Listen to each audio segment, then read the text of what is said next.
Hello, it's Karen, the Weekend Craftaholic. Thanks for joining me. Today I've got a layout for you using the bits left over from the Scrapping Fun kits that I got for April. As you can see, I've still got quite a few bits left, a few sheets of paper as well as some of the die cuts, some washi tape and some ribbon. So I'm hoping to make use of those today in my 8x8 album. Now, I do have a quote in mind that I want to use, so I've already made a decision that this is going to go in my 8x8 album.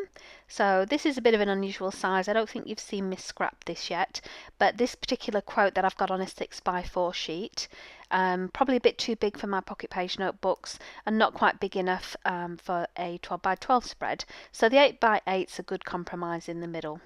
So just having a little bit of a play there, really deciding whereabouts I could use the different die cuts and how it's going to look before I start sticking things down. And I know I do want to do a bit of layering because there is quite a lot of paper left that I want to make use of and use as much of this as I can. I have used a bit of red cardstock for the backing, and this is actually the only bit from my stash that I've used. The rest of it is left over from the kit that I got for April. So I'm just ripping up bits of paper now just to layer it up and give it that messy layered look. I really like the effect this gives. I know it's popular amongst scrapbookers. I think because it is so quick and easy and effective as well. And I'm just putting those die cuts in place as well just to make sure I get my layering size right. This paper is really effective for it. It's got a nice vintagey look to it and quite muted colours as well, and it rips quite nice. It's nice and thick, so you do get a nice little ripped edge effect with that quite easily without too much effort. So it doesn't take me too long at all really to finish that. Now I am obviously desperate to use the die cuts and the washi tape in here. This particular piece of ribbon, I felt it was too long and I didn't want to cut it apart, and I did actually want a bit of texture as well onto the layout. So after having a bit of a fiddle with it, I decided I'm just going to stitch it on my machine. So I have stitched it to give it that kind of gathered effect, and then I'm just going to actually stick it at the bottom of this layout. Now because it is ribbon, I'm going to use this multi-matte medium rather than just my normal liquid glue, just to make sure that it does stick in place, because I want to make sure that it isn't going to come apart, which can happen sometimes, especially where we are in Australia with the heat. If you don't use a good adhesive bond, it can tend to come away over time. And I really like the effect that stitching gives to these layouts as well. It's quite an easy and effective way to change the look of a ribbon, any ribbon that you've got actually. So that's in place now. As you can see, it's come together so quick and easy just because the pieces really are so cohesive together.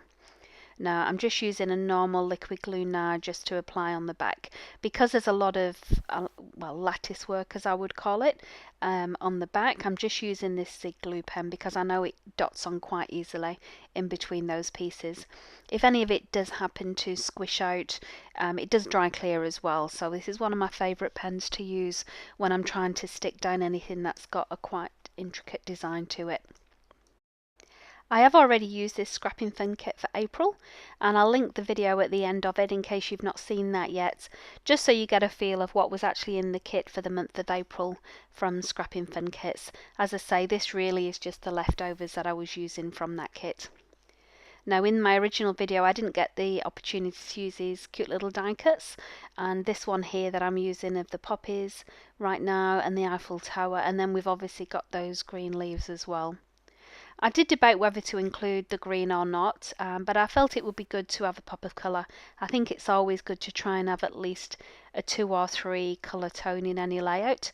So the brown of the Eiffel Tower as well as the red and the green, I think, is a good balance between them. So I'm just putting that in place now.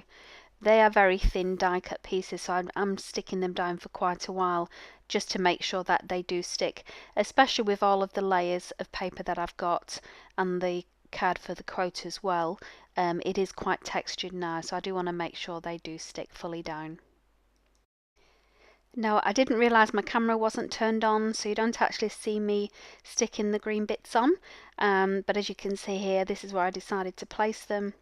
And then just deciding now there's this nice little brass piece, this metal piece, and you can't quite see it on the video, but it's a little clock which I think goes perfectly with this quote.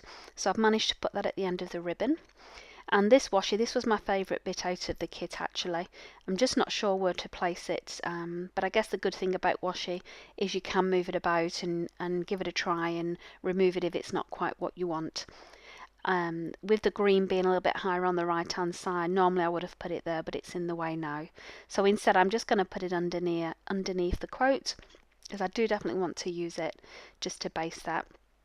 Now off camera, what I've done, I've gone over to my sewing machine, and just to complement that stitching at the bottom, I've also done 3 rows of stitching at the top as well, just to give it a bit of a border.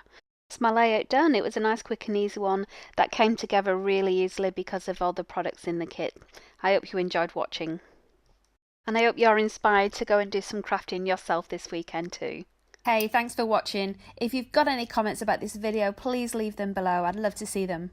And if you enjoyed this video, please give it a like. That way YouTube knows to recommend similar ones for you.